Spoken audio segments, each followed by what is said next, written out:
In today's class, we'll be looking at AC circuit.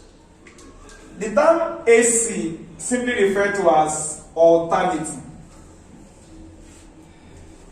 So here we are dealing with an alternating circuit. An alternating circuit is the one in which an alternating current will flow. When we talk about alternating current, what we mean is this. The word current simply referred to as flow.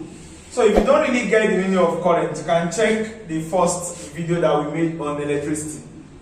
So here, when we say something flows, like our fluid, like water can flow, if you look at one of these illustrations that we made earlier, imagine that we are having a plane surface, a table with end A and end B. In electricity, we call the ends, we call them terminals.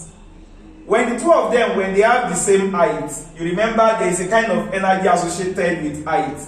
That energy is called potential energy.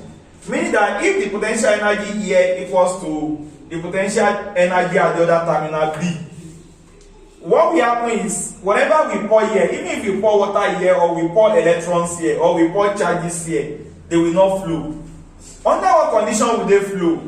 According to Alessandro Volta, he believes that if I can let A go up, meaning it should have higher potential energy than B, in short, one of them should go up and have a higher potential energy. That is, we should try to bend it like this, such that A will be up and B will be down. Whatever we place here will flow now. Why? Because there is difference in the potential energy at the two terminals. This flow that we happen here depends on the difference that we have.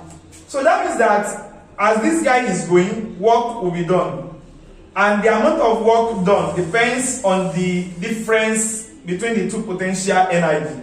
So instead of saying potential energy difference is what causes the flow here, I would rather say potential difference. So meaning I can say potential energy is also called ordinary potential. The potential difference here was now measured in volts in order to honor Alessandro Volta. But later they said what they call potential energy can also be called what? This potential difference can also be referred to as voltage. So it means that before current can flow, there must be potential difference across the two terminals. When these charges are flowing, they can only flow from A to B, but they will never flow back from B to A because of the potential difference. But in another way, when we are able to create another system where current want to flow, we are able to consider a hill that looks like this. Then we now make something else to look possibly like this. Then we make another one to look possibly like this. Try to drop a small charge here or a ball. This guy will flow down in this direction. Then the energy it acquired in flowing down here will enable him to be able to move up here. Then the guy will still be able to flow down here. In this case, we are not just going in one direction. We go down, we go up. We go down, we go up. We are alternating between down and up. Hence, the word alternating. The fact that the charge is flowing, the word the word current, So therefore, when I say alternating current circuit, I mean a circuit in which alternating current is flowing. Against the case that we have here, if I call this alternating, what will you call this one? Only one direction. I think I can call that a direct current. So the source of a direct current can just be that one place will be long, the other place will be short. Therefore, the symbol for a direct current is like this. And we try to call it a DC. One is longer, in this case that's the end A. The other one is short, that's the end B in this case. So current will flow from the longer one to the shorter one. when we connect it to an external load. So this is a DC source, direct current source. In an alternating circuit, we go up and down, just like our wave, like a sinusoidal manner. So what we have in this case now, we can represent here also with a symbol. So that symbol can now look like something of this type. Since current goes up, come down, goes up, come down. So in an alternating current, we can therefore conclude that the symbol should be something like S, or like the normal wave that we have shown before. Then I circle it like this and like this. So this is the source of an AC. Then in an AC, I have a particular potential difference of voltage produced. But remember that we are going up and down like a wave. A particular frequency must be associated with it. But this frequency, are we going to have it in a direct current? No. Because direct current only flows in one direction and there is no frequency. But in an AC, there is always a frequency associated with the source of our voltage. So let's look at a typical circuit in which an AC current is flowing through. If I decide to look at the movement of my current in an AC circuit, I am going to have an axis like this, which is like our y-axis. Then I will have my x-axis this way. If the current leaves a source, it looks like this. Then I can see that the current, as it flows, it makes a particular angle theta with the horizontal, and this is the y-axis. Then what we compare this y-axis to and this x-axis to, they are two different things. The y, if you look at the flow from here to here, this is the maximum value that we can have. Before it now fall down, get to zero, get to minimum, get to zero again, maximum, zero, minimum, like that. Then it will be alternating between them. This place is called the maximum. Either we call it maximum or we call it peak. Peak is another word for maximum. Like peak milk, possibly maximum milk. So if I call this one the peak value in a circuit whereby the current, symbol for current is I and symbol for voltage is V. So if I consider the current flowing through the circuit and I call it I maximum, meaning maximum current at this point. But before then, you are preparing for an exam and then you start reading your book. You want to go to 30 chapters. You spend one day on 10 chapters. Then you spend a week, probably during festival, a week on one chapter. If somebody catch you when you are spending 1 week on one chapter, if your daddy just return back from work to spend the holiday with you, he will never pay your school fees again. He believes that you are useless, that you don't work, that you play with majority of your time. But you, if exam come out and you write, your daddy will think you've cheated in the exam because your cumulative value is much. But as at the time he was with you, you were not doing anything. Imagine your daddy came when you were reading 10 chapters in a week. He would have given you his whole salary for like 1 year, that you are a good child. But no, that doesn't happen in most cases. Imagine again, in a case where I am meant to start reading by 10 p.m. at night, and I'm meant to stop reading by 6 p.m. in the morning, then I now, from that 10 a.m. and 10 p.m., I have read from 10 p.m. to 5 a.m. Then I decide to play game or press phone. As I just open my PS, as the PS is loading, then my mother opened the door and comes in. At that instant that she came in, she believed that I have only played game from 10 p.m. till now. She doesn't know that I was reading before. At a particular time, we give consideration to a particular time in science. At any particular time, whatever is happening at any particular time, we call it a name like this in science: instantaneous value.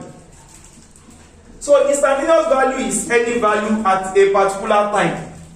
It means that before I am able to accumulate this maximum value of current, I was actually accumulating them gradually. If somebody comes to me and targets any time, that particular value will be called what? Instantaneous value. It does not determine my overall value because it might be small and it might be big. So therefore, whatever you want to place on y-axis in an AC circuit, we call it instantaneous value. Whatever we have here, of course, it's obvious. We call it the maximum, or we call it what? The peak value.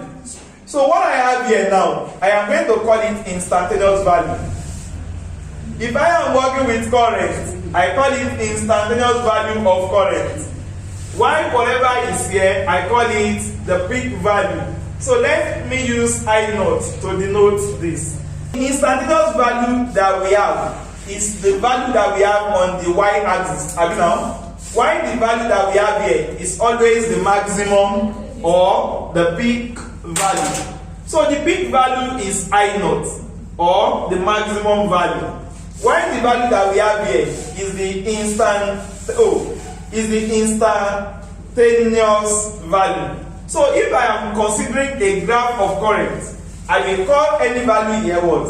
Instantaneous value of current, and I will call any value here maximum or peak value of current. How are the two related? We just need to remember simple arithmetic. Let me bring out this particular same diagram. Let's assume that I rub here off now. If I rub this off, you can see clearly that the diagram looks so much like a right angle. And some of the angle in the right angle must be 90. So the value that is here is the peak value or the maximum value. And I want to resolve it to the y-axis. If you are doing this resolution and you are having angle with the horizontal, any resolution here is going to give us a value like this. The value that is here, when I resolve it here, is going to become I sin theta. And that value will be on y-axis now. But who is y-axis on the norms? I instantaneous, so that means that my current here, the instantaneous current, will now be equals to maximum current sin theta. That's what we are going to have there. If you know this, you can try to remember one event that we call angular velocity. And symbol for angular velocity is omega. It looks like W. But then it only looks like W, but it is pronounced omega, the last Greek alphabet. This omega is always equal to the angular displacement over time taken. Therefore, I can say that this theta from here is equal to omega t. Instead of placing my theta here, I can now substitute the value to be omega t. Therefore, instantaneous value of current is equal to the maximum value of current sine. Instead of writing theta, what will I write? Omega t. So this is how we create an expression. So from this simple expression that we have created, the value here is called what? Instantaneous value of current. Why the value here is called the peak or maximum value of current? The value here is omega, and y here is t for time. The omega t is the same as theta, and you can replace that with theta. This particular expression that I've created, I can create similar things.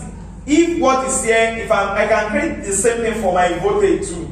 So I remember I told you that current and voltage, they go hand in hand. So if I now say that what I have now is voltage, and what I have here is also voltage or potential difference, the voltage here will still remain the what? The instantaneous value. While the voltage here is still the what? The maximum or the peak value. If I do the resolution from here too, I am still going to have that my voltage from here, which is the instantaneous value, is equal to what? According to what we have done here, if you resolve it here, it will be V naught or V maximum sine theta, where theta is what? Omega t. So therefore, the instantaneous value of voltage equals to peak value of voltage sine omega t, where omega is the angular velocity and time is the t is the time taken. So these two equations are very, very important that we know. But then, according to the illustrations that I've given you earlier, do you think that any instantaneous value can be used to determine the actual event? We don't want to agree with that, because if I consider reading and playing the game, the result I will get depends on how long I have read. If I do more of reading, then at the end of the day, I will see the results here. If I do less, I will see the results here. So whenever I want to talk about voltage or current, I prefer to talk about the maximum value. But then instantaneous value can also be obtained from any of these two equations in case we have that in exam. So now we have talked about two types of voltages. One, instantaneous, the other one, peak or maximum. The same thing as current. We talk about instantaneous current, we also talk about peak or the maximum current that we have. The next thing that we now want to check now, if you think about all we have done, when we produce this current, if you remember the name I call the current here, I call it the peak value or the maximum value. If you also remember the voltage I talked about here, I call it the peak voltage or the maximum voltage. And I told you that they are the important one. They are the overall end results that we have obtained. But in an AC circuit, this is the voltage that we have produced, and this is also the current that we have produced. But is this current useful for me in real life? Like, can I use it to on my bulb? Can I apply this voltage to my bulb? Well, if for instance, the current here is giving me 10 ampere, for instance, if I want to use it to on my bulb, 10 ampere cannot come out again. If the voltage here is 260 volts, for instance, if I apply it across my bulb, it will not be up to here again. The one that my bulb can take, or the one that my phone can take when I'm charging, the one that my system can utilize, it is not this peak value, but it is another value that we call the root mean square value. So it means that the one that I can use, the one that is useful to me, the one that can be useful to me in form of like direct value, that one is called the root mean square value. Root mean square value. If I am working with current, I am going to call the root mean square RMS value. So if I am working with current, I will write it this way: the root mean square value of current. If I am working with voltage, I will say the root mean square value of voltage. So you can see now that we are having three kinds of current, and we are also having three kinds of voltage. For my current, I have the root mean square value, which I can utilize outside. I have the peak value or the maximum value, and then I have the instantaneous value. Three of them. But which one can you apply across your resistor?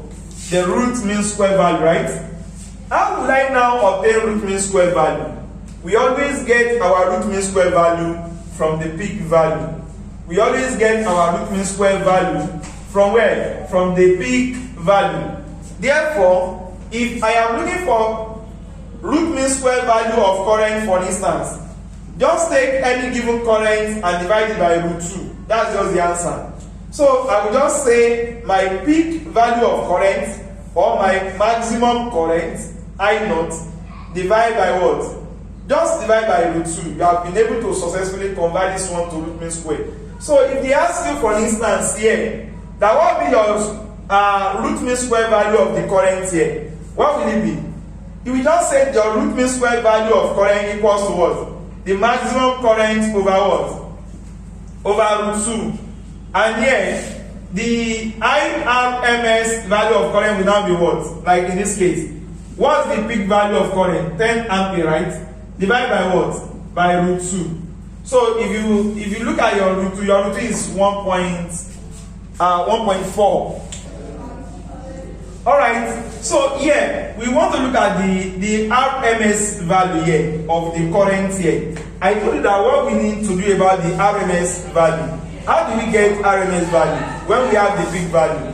We just divide by what? By root 2, I mean.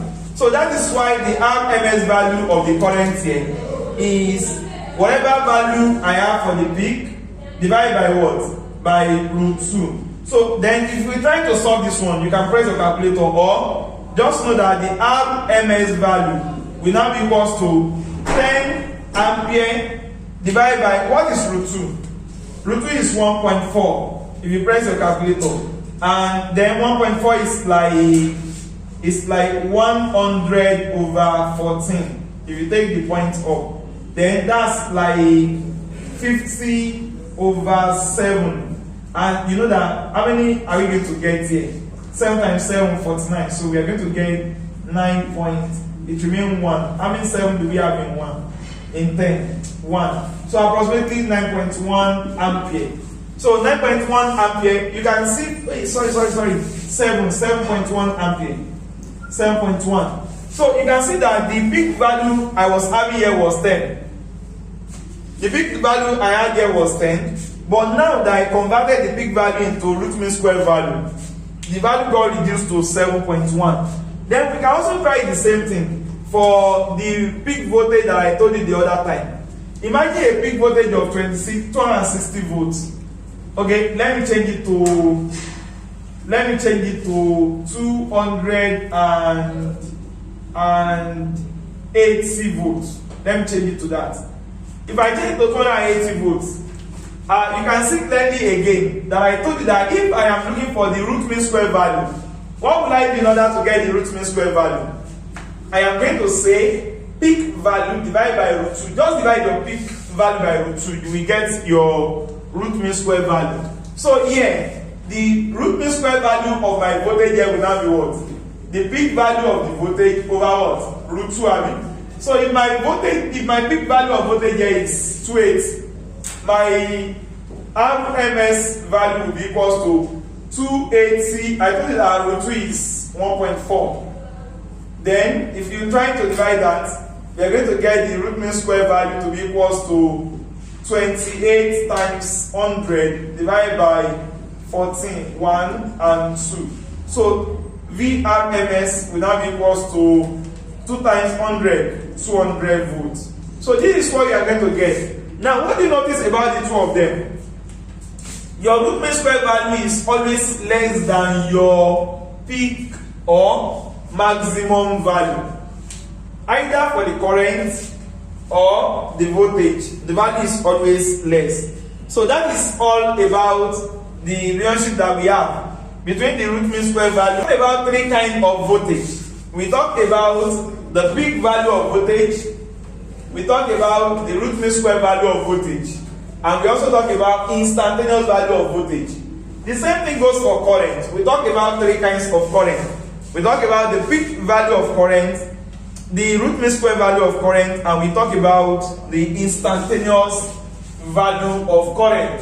So after we have known this, now we want to look at one thing, and that thing that we need to look at now is, if you see the way our current flows in an AC circuit and the way the voltage flows, you can see that they flow in a way that we call sinusoidal manner, right? And if that would be true, then I want us to now know that if a current is flowing like this, then we also expect our voltage to also be flowing in the same way. So let me use another color for voltage. Let's assume that our voltage is the red color. And according to what I have shown here, if this guy, our red is the voltage and our black color is the current, we can see clearly that the two of them both got to their maximum at the same time. They got to their zero at the same time, and they are here at their minimum at the same time. They also get here, they get here, they get here, they get here. These two bodies, the two of them are vibrating. And we believe one thing in science, that whenever two vibrating bodies get to their maximum, zero and minimum points together, in science, we say they are in phase. They are in phase. And the meaning of the fact that they are in phase, just like the marching soldiers, when we raise our leg at the same time, all of us, as a soldier, then we take it down at the same time. Everything looks very fine to you. We are not proud, we are soldiers. Then you like it. In that case, you say their legs are in what? In phase. But if they are not in phase, then one will be ahead, the other one will be at the back. The one that is ahead, we will say, is the one that will what? Lead. While the one that stay at the back, we will say it's what? Lag. So if something lag, you lag on the other one, while another one will lead the other. For instance, current may lead voltage. In that case, I will say voltage lags on current. So here they are in phase. And the phase difference, if they are in phase, is zero. Meaning there is no difference between their time of getting to the maximum, zero, and minimum. So this is the case whenever we are trying to pass our current and voltage through some materials. But it's not always like that through other materials. Let's see the possibilities. Remember, when we started the lecture, all what we have said and all what AC circuit syllabus cover is our need to identify that every source of an AC circuit, we have a voltage and we have a frequency associated with it, and then we learn the symbol to be something of this type against the direct current or voltage source. And now we have seen clearly that there are three kinds of possible voltages and currents, that we can have instantaneous value, peak value, and RMS or root mean square value. What we now want to ask ourselves is, when I pass, remember, imagine that you are watching a movie. I don't know if Korean people have done such a movie. There are some people who will be fighting and they go and hide at the mountain top. Their stronger enemy will be coming, and then these people will plug a very big stone and roll it down against the enemy. Imagine the enemies are coming and they are here. Now think about it. If a stone like this eats these people, what will happen? If they die, we will not say they die, because there is no die in physics. All what we say is that the stone have done work on them. But the work might not be injurious and it may lead to death. We don't know. But this stone can do work. That means that if I also have an alternating current too, that means I expect work to be done. The voltage that I apply and the current that is flowing in an AC circuit, what can I use them for? Scientists believe that we can use them for three major things. Just like your daddy's salary, or just like your salary. Your wife or your girlfriend might collect all your $2 million you get per week and use it to buy chewing gum, finish it. You will say the money used. Your girlfriend might come from our village, collect all your $2,000 and save it in my village bank. That one, saved. Your girlfriend may collect all the money and invest it in our company. In that case, you will say you have invested. When you invest, you won't get the same thing back. When you use up, you won't get anything at the end of the day. But when you save, you get the exact thing you have saved. But when you invest, there are how many possibilities? 2. It's either you make more money or you make less money. In short, here, you are using the money, salary, to get other things, which may be profit or loss. So the case whereby we use our current as we produce it, and our voltage, that is the case of what we call a resistor. In a resistor, I use both current and I use voltage simultaneously at the same time. But then there is a way I can save my current. Look at the expression, look at this diagram here. It shows that the current here will flow. This one will start running or charge. But what about if I don't want this thing to roll? What do you think I should do? Remember, I told you that this example of direct current, right? Where one terminal A and terminal B. Terminal A is longer if I measure it from here. A is longer and B is shorter. A has more potential energy than B. There is a potential difference. In this kind of settings, I will use this as their symbol. Long arm, short arm for direct current. But what about if I don't want this guy to flow, if I want to save it? I think I can do something like this. A and B, they should be at the equal length. In that case, who is taller among the two of them? None. Whatever charge I have kept here will be there, it will not flow. I am going to call this one a static electricity. It's another concept. Under static electricity, we are studying charges that are at rest. They are not flowing. And the reason why they don't flow is because the two terminals are equal. How do I symbolize that? I will now use a long arm and another long arm. So the two arms will be equal, showing that the two terminals have equal potential. So none of them is having higher or lower. Potential difference is 0. Whatever charges I have kept here will never get lost. It will be saved. So there is a special name for this, and we call it a capacitor. We call it a capacitor. So in a capacitor now, which I am going to say I am using to save something, I am saving charges in form of voltage. So I have a capacitor, I have a resistor. Why the third one? A man taught us length. He told us that anytime we have a wire, imagine my marker. I now want a wire around my marker, then I remove the marker. What I am going to get is going to be a coil of wire. Anytime I have a coil of wire, I can also call it another name like an inductor. So that means that the third one that we are going to put our value in is an inductor. So it means that all the current and voltage that we have in an AC circuit can be spent on how many things? 3. One of them is what? Capacitor. The other one is inductor.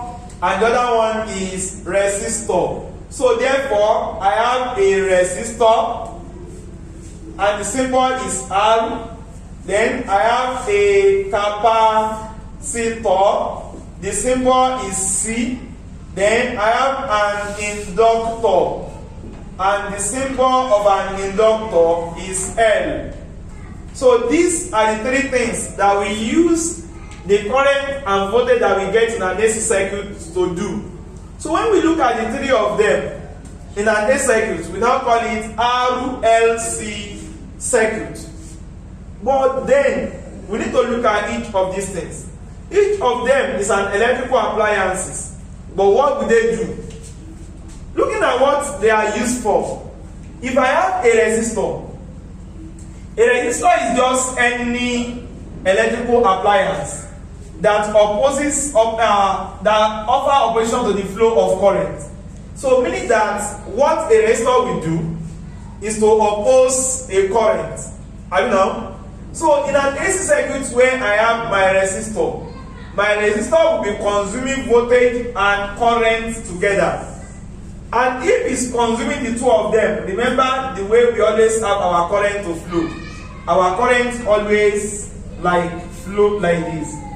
And if current is going like this in a resistor, for a resistor R, our voltage will also be going in the same way because we are consuming the two of them at the same time. Voltage is not higher and voltage is not lower. But if we look at the case of our capacitor, in our capacitor, we are storing something. We are storing charges. And the charges that we are storing is in form of voltage. So if I store charges in form of voltage, it means that when current and voltage, when the two of them are meant to be going this way, when the two of them are meant to be balanced, remember current always flow in this one direction.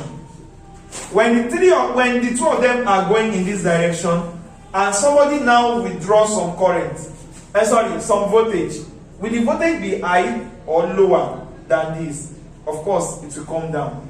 So that means that for a resistor, the voltage is still in the same direction as current. But in the case of our capacitor, the current will still be going this way, but the voltage will be below. Why? Because a capacitor will absorb some of the voltage and delay them. So voltage is being delayed. And if it's delayed, I have to draw it like an arrow downward, like this.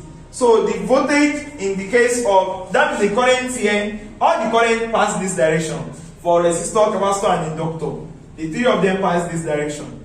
But the voltage, the only voltage that will pass where current passes is voltage of a resistor. But the voltage that will come down is the voltage of a capacitor. Why? Because in our capacitor, what happens is that we absorb the voltage, so it's being delayed, and current is ahead of him. So that's why the voltage is coming down. Then we look at the other guy that we call inductor. According to one of our brothers that we call Lenz, yes, we call his name Lenz. According to Lenz's law, Lenz told us one thing. He said, if I pass a current through a coil of wire which I call an inductor, the current that I pass through this current will help me now. This guy will collect that current, it's like an investment. And this guy will now use that current to produce an EMF or voltage. The voltage or the EMF produced there, I will say the voltage is induced or produced. But you know what work or the function of the voltage produced here? It will be opposing, it will be pushing the current that is producing it back. So that's what they call Lenz's law. So Lenz's law states that whenever a current is being passed through an inductor, an EMF is induced in such a direction as to oppose the motion of the current giving rise to it. So according to Lenz's law, we can see that what an inductor will absorb is what? Is current, Abi? So that means the current will be lower, while the voltage will be ahead. But remember, current has chosen just one direction, because all of them are usually connected in series at this our level. So if all current will pass through here, then since in an inductor we have delayed current, because we are using current here, we are opposing current, then that means voltage will be ahead. Therefore, the voltage will now go up. When the voltage goes up, I'll call this one the voltage of an inductor, VL. This thing that I'm doing here is how to get overall current in an AC circuit that consists of a resistor, a capacitor, and an inductor. It is also the same way to know all the current flowing. Since I agree that I'm arranging them in series, the same current will flow through all of them in this direction. So with reference to the direction of the current, I will now be checking their voltage. Like in my resistor, voltage of the resistor will go the same direction as current. But for my inductor will oppose motion of current. So that means the voltage of inductor will be more than, remember current is always here, so that's why it's going up. The voltage of an inductor will be higher than that of the current. voltage will be more than current. So that means that what we are saying here is, for our resistor, the current and the voltage, they are going at the same rate. None of them is more than the other. So we are going to say they are in phase. And the phase angle there is 0. So no phase angle, or the phase angle is 0. So current and voltage are in phase for a resistor. But in the case of capacitor, what do we pick out? What does our capacitor absorb? It absorbs what? Voltage, Abi. So that means that in that case, the voltage, we now say voltage lags on current, or we say current leads voltage. And every time they lead each other, they always do that by an angle that we call 90 degree. So the angle, the difference between the two of them is 90 degree. So therefore, we now say that in our capacitor, the phase angle is 90 degree, and voltage will lead current. Voltage will lag on current, while current will lead voltage. So voltage lags on current, current leads voltage by 90 degree. In case of our inductor will oppose the motion of the current. That means current is being delayed. So what are we going to say now? That our current lags on voltage. By what degree? By 90. Or we say our voltage, what does it do? It leads current by 90 degree. So that means that the only place whereby there's no angle, phase angle, is in the case of our resistor, where current and voltage passes the same direction. The two of them, they pass the same direction. But in the case of our inductor, the current still passes here, but the voltage is taking another direction. In the case of our capacitor, the current is ahead, the voltage is below, and the angle, the phase angle is always 90 degree. The reason why we have to sketch this diagram is, unlike the case of your direct current, whereby the voltage there is a scalar quantity, that we can just say all the voltage that we have in a direct current, we just sum them up. Maybe we are having 20 volts, 50 volts, and maybe 40 volts. We just add them up. But in the case of our AC circuit, direction matters. Remember, there was a time the guy was going up, it was coming down at the point. So they don't have the same direction, so therefore, we must put the direction into consideration. We therefore say that it's a vector quantity in the case of our AC circuit. So in that case, this diagram that I've been able to show here, we call it vector diagram. So in exam, we need to know this vector diagram. And if you look at what we are having y-axis and we are having x-axis. Why will I be saying I have bought 8 naira kulikuli and I bought 8 naira kulikuli when I get home? Instead of merging them together and say, I bought 110 naira kulikuli. So due to that, we don't want to say a positive y and negative y. We want to merge the two y-axis together. So how do we do that? So we can see that this guy is taking what sign in the y-axis? A positive sign. Why this one is going down? Anything down on y-axis is a negative value. So though this one is a positive value, then x-axis, y-axis. Let's merge the two here together.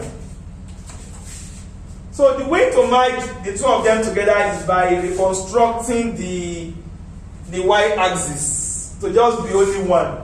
So if I make the y-axis to look like this, the voltage of my inductor,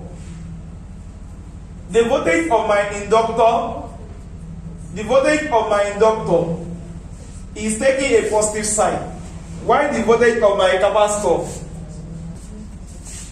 So why the voltage of my capacitor is going to take a negative value.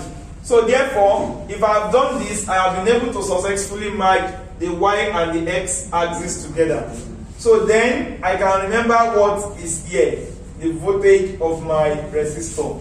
So if I consider this one now, as a vector diagram, I can find the overall voltage, that is the voltage of the source from everything.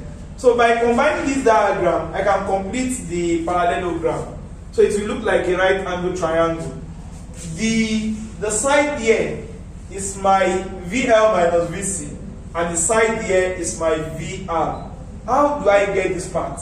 Okay, for the case of those of you that didn't get what I've done, like all I did was that if I have a vector, there is something that we call the resultant, that is the overall value. It's just a line that we draw from the point of intersection of the two, or that is from the diagonal. So, and if I construct that this way, then I mark this way, and I mark this down this way. The value here is the value here. The value here is the value here. So if I cut the value of now, like if I rub this one, if I rub here, so you can see that what is here is what was here. So that will now be VL minus VC. And the overall value is this single line that represents the remaining two in both magnitude and direction. So I'm going to call that overall voltage. And everybody can apply Pythagoras theorem. According to Pythagoras theorem, the longest side of the triangle called the hypotenuse, the square of it equals to sum of the square of other two sides. So this side here is VR squared plus, what about this side? VL minus VC squared. So from here, if I make the overall voltage the subject of the formula, that will be V. It will be equals to, the V here is going to be equals to V resistor square plus V of inductor minus V of capacitor all square. Then I'm going to take square root, just like taking square root of both sides from here. So this is how we calculate the overall voltage that we have in an AC circuit consisting of a resistor, inductor, and a capacitor. So in the second phase of this our class, we're going to look at the application of this. But before then, we also look for how we get the overall operation to the flow of current as well. The diagram will be exact way we have drawn this one, but we have to do the analysis of the overall operation. Remember, we have a resistor, we have an inductor, and we have a capacitor. So we are going to look at the operation to the flow of their current. V squared is equals to VR squared plus Vn minus Vc all squared. So we can now say V equals to square root of, if I square root side, VR squared plus Vn minus Vc all squared. So this is how I get the overall voltage in an AC circuit using what we call the vector diagram. Now, you can see clearly that we have said that our voltage in an AC circuit can be used to do just three things. If you remember, we said one of those three things are, number one, we can spend them on something that we call a resistor. So what I want to do now, to ensure a better understanding is that I want to put the appliance, or I want to put the instrument. Then I want to put operation the offer. Operation, I want to put their opposition. And then I want to put their symbol. Then I want to put their ability. Okay, let me put the ability before others. The name of the instrument, then the ability to do the job that we ask them to do. Then we want to put opposition, and then I want to put symbol for them.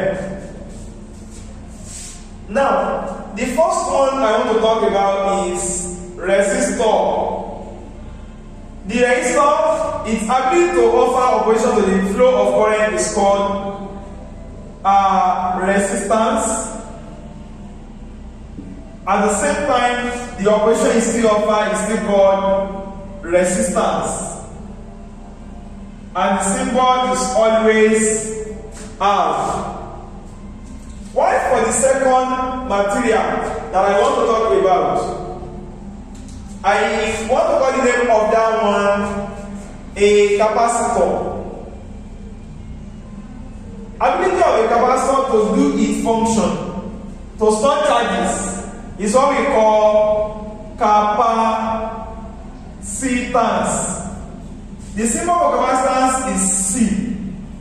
Why its operation to the flow of current is called capacitive reactance. And the symbol for that is XC for the operation. The last one that we want to talk about is the one we call an inductor. The ability is called inductance, and the symbol is N. Why the operation that it offers is called capacitive, we call that one inductive reactance.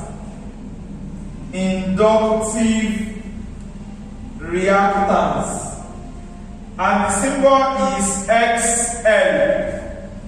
So here you can see that if I tell you that the resistance of a resistor is measured in what? In ohm.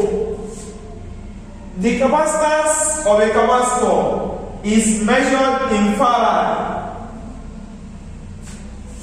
Then I can say the inductance of an inductor is measured in Henry. For instance, I can have 0.001 farad. I can have my inductance N to be equal to 0.1 Henry. But what about the operation offered to the flow of current in an AC circuit consisting of a capacitor? I am going to call it what? Capacitive reactance. And the symbol for the operation is XC, and the unit is ohm. What about for my inductor? The inductance for my inductor is symbol N, and the unit is Henry. Why the inductive reactance is the operation offered to the flow of current in an AC circuit consisting of an inductor only. If I say capacitive reactance, it is the operation offered to the flow of current in an AC circuit consisting of what? Capacitor only. If I say inductive reactance is the operation to the flow of current in an AC circuit consisting of an inductor only. Resistance is the operation offered to the flow of current in an AC circuit consisting of a resistor only.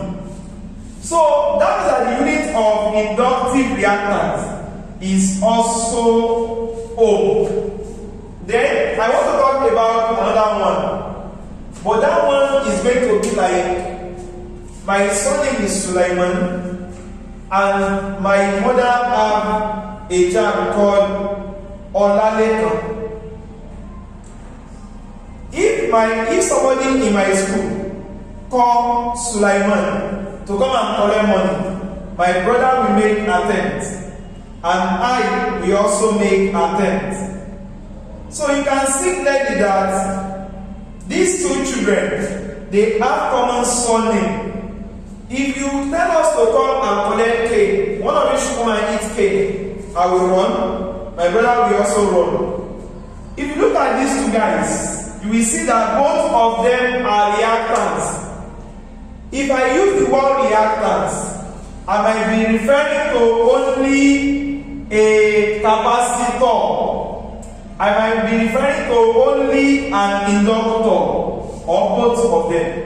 Therefore, the one I want to talk about next is the one that I am going to call a name, and that name is going to be reactance.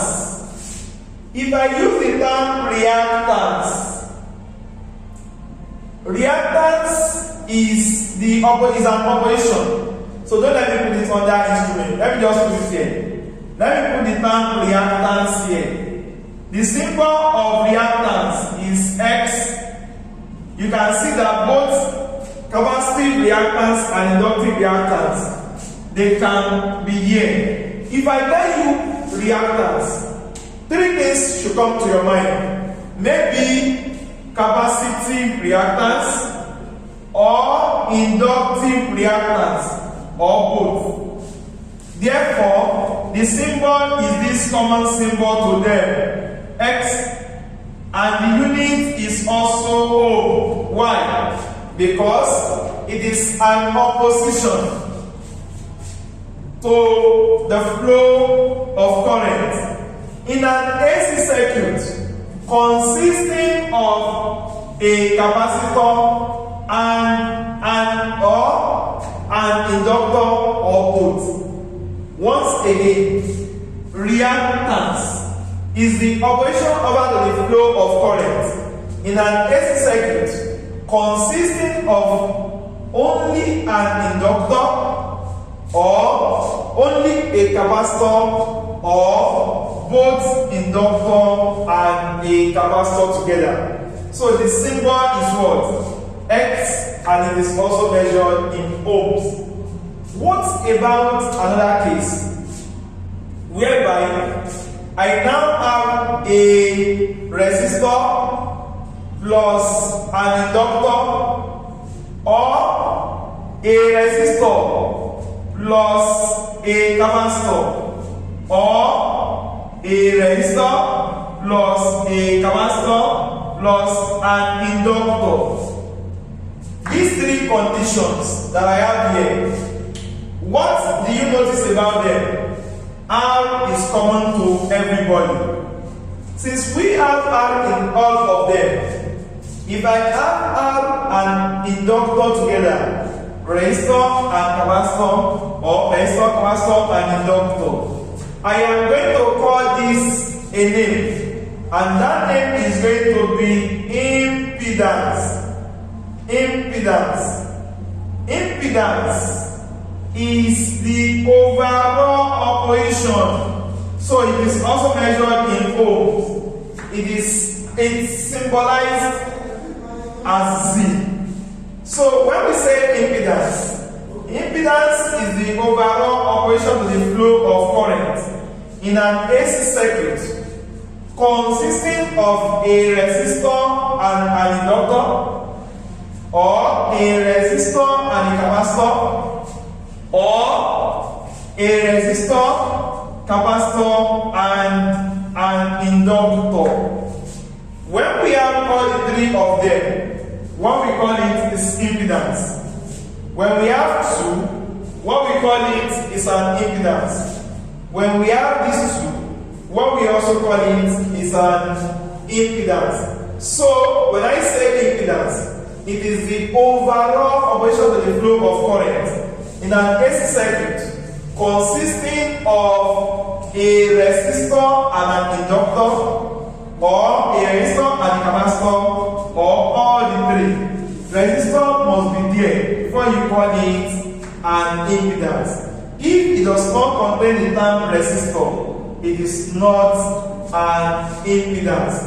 Therefore, we can now create a system that will obey Ohm's law. Ohm's law is V equals to IR. So the current flowing through an AC circuit, since they are always connected in series, is usually the same, but the operation can vary. It might only be an inductor, it might only be a capacitor, it might be both inductor and capacitor, which we call reactance, and it might be all the three, or it might be a term containing the R term, which makes it to become an impedance. So I can see that generally the only thing that doesn't give us problem in calculating other circuit is our current. But our voltage have to follow what we call the vector diagram.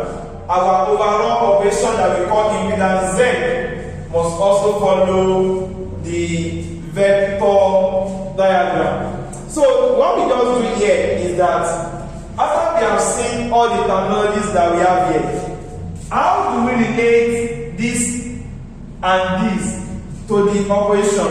How do we relate capacitive reactance to our capacitor? How do we relate inductive reactance to our inductor? Our capacitive reactance XC is always given by 1 over 2 pi FC in capacitor, because if you look at in the case where we have capacitance, the C is always down. But if it is an inductor, it will be up. Therefore, our inductive reactance XL is equals to 2 pi FL, where L is measured in Henry and F is our frequency, and our C is measured in Farad. So this is how we relate the two of them together. So therefore, if I consider the vector diagram similar to the first one that we look at, you can see clearly that in that diagram, we said that the features of our inductor is up, capacitor is down. So therefore, the capacitive reactance will be down in operation, inductive reactance will be up, while our operation due to current resistor will be at the middle always. So if I also consider the same vector diagram like the other one we did, that we should mark this axis together. How do we do that? If I am marking this axis together, I am going to have something like this. X of N minus X of C. And what are we going to have here? The operation. So we said that a line drawn from a line which is diagonal will represent the effect here and the effect here, both in magnitude and direction. What is here is here. What is here is here. If I transform what is here, we have X N minus X here. So you can try to remove one of the triangles, and what we get is this. If I remove that, we get this. So if I plot there the overall operation, which is impedance Z, then what do you think we are going to get? You follow Pythagoras theorem, Abby.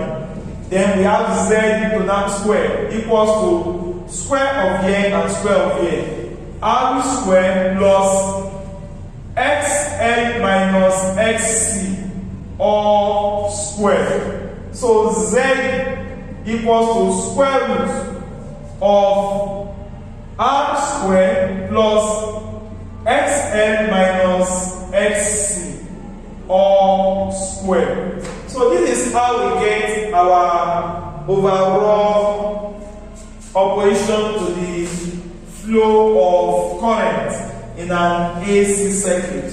So and we got that overall impedance, and we got the value through our vector diagram. Just the same way we got our current and our voltage in an AC. Remember their vector diagram.